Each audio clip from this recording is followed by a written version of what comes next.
حیدرآباد برصغیر کے ان تاریخی شہروں میں شمار ہوتا ہے جنہوں نے مختلف ادوار میں سیاسی، ثقافتی اور تجارتی مرکز کی حیثیت اختیار کی۔ یہ شہر اپنے قدیم بازاروں، تاریخی عمارتوں اور منفرد طرز تعمیر کے باعث ہمیشہ اہمیت کا حامل رہا ہے۔ حیدرآباد کی تاریخی شناخت میں پکا قلعہ خصوصی مقام رکھتا ہے۔ یہ عمارت نہ صرف سندھ کی سیاسی اور تجارتی تاریخ کی نمائندہ ہیں بلکہ فن تعمیر کے شاندار نمونے بھی سمجھی جاتی ہیں۔ پکا قلعہ حیدرآباد کی بنیاد 1768 میں میاں غلام شاہ کلہڑوں نے رکھی۔ اس قلعے کی تعمیر ایک بلند پہاڑی مقام پر کی گئی تاکہ دفاعی اعتبار سے شہر محفوظ رہے اور دریائے سندھ کے راستوں پر نظر رکھی جا سکے۔ بعد ازاں 1789 میں میر فتح علی خان تالپور نے حیدرآباد کو سندھ کا دارالحکومت بنایا، جس کے بعد پکا قلعہ سیاسی اور انتظامی مرکز بن گیا۔ قلعے کے اندر شاہی محلات، دربار، حرم، باغات اور انتظامی دفاتر قائم کیے گئے۔ اس دور میں یہ قلعہ نہ صرف حکمرانوں کی رہائش گاہ تھا بلکہ سندھ کی حکومت کا مرکز بھی سمجھا جاتا تھا۔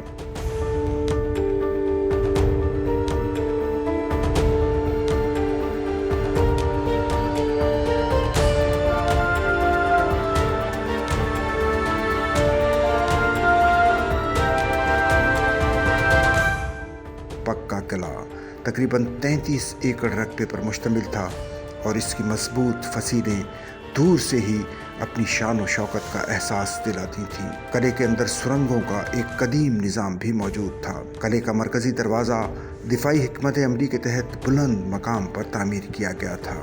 اس تک پہنچنے کے لیے درجنوں سیڑھیاں چڑھنا پڑتی تھیں، جس سے دشمن کے لیے حملہ آسان نہ تھا۔ قلعے کے اندر تعمیر کی گئی عمارتوں میں لکڑی کے ستون، چونے کا پلستر، خوبصورت راہداریاں اور مضبوط اینٹوں سے بنے فرش اس دور کے اعلیٰ تعمیراتی فن کی عکاسی کرتے ہیں۔ گرمی کے موسم میں چونے کا پلستر عمارتوں کو ٹھنڈا رکھتا تھا، جبکہ بارش کے پانی کی نکاسی کے لیے ڈھلوان دار چھتیں بنائی گئی تھیں۔ 1843 میں جنگ میانی میں تالپور حکمرانوں کی شکست کے بعد پکا قلعہ بھی زوال کا شکار ہو گیا۔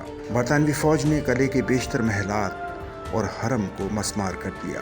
بعد ازاں 1857 کی جنگ آزادی کے دوران باقی ماندہ عمارتوں کو بھی نقصان پہنچایا گیا اور ان کی جگہ فوجی بیریکیں اور گودام قائم کیے گئے۔ صرف چند عمارتیں ہی محفوظ رہ سکیں، جن میں ایک دربار ہال اور شاہی حرم شامل ہیں۔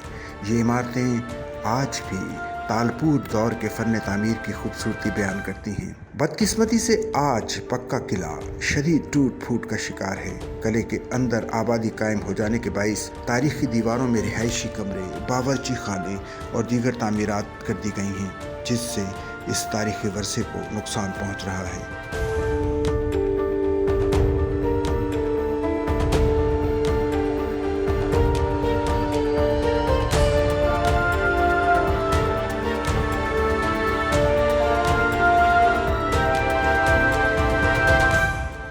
ماہرین آثار قدیمہ کئی برسوں سے اس بات پر زور دے رہے ہیں کہ قلعے کے اندر رہائش پذیر خاندانوں کی مناسب منتقلی اور قلعے کی بحالی کے لیے مؤثر اقدامات کیے جائیں تاکہ یہ عظیم تاریخی مقام محفوظ رہ سکے۔ پکا قلعہ کے مرکزی دروازے سے قدیم شاہی بازار کا آغاز ہوتا تھا، جو شہر کے اہم تجارتی علاقوں سے ہوتا ہوا ہیر آباد تک جاتا تھا۔ اسی شاہی بازار کے اختتام پر نول رائے مارکیٹ اور اس کا مشہور گھنٹہ گھر واقع ہے۔ یہ مارکیٹ برطانوی دور میں تعمیر کی گئی اور اسے اس وقت کے ممتاز سماجی اور انتظامی شخصیت دیوان نول رائے کے نام سے منسوب کیا گیا۔ نول رائے میونسپل انتظامیہ میں اہم عہدوں پر فائز رہے اور شہر کی ترقی میں نمایاں کردار ادا کیا۔ نول رائے مارکیٹ کی تعمیر 1911 میں شروع ہوئی اور 1915 میں مکمل ہوئی۔ اس منصوبے پر اس زمانے میں 1 لاکھ سے زائد روپے خرچ کیے گئے، جو ایک خطیر رقم سمجھی جاتی تھی۔ اس مارکیٹ کا ڈیزائن مشہور انجینئر PC تھادانی نے تیار کیا، جنہوں نے گھنٹہ گھر کا نقشہ بھی بنایا۔ یہ مارکیٹ گوشت، مچھلی، سبزی اور دیگر اشیاء خورنوش کی خرید و فروخت کا اہم مرکز تھی۔ گھنٹہ گھر میں نصب بڑی گھڑی شہریوں کو وقت سے آگاہ رکھنے کے لیے لگائی گئی تھی، مگر وقت گزرنے کے ساتھ ساتھ یہ گھڑی خاموش ہو گئی۔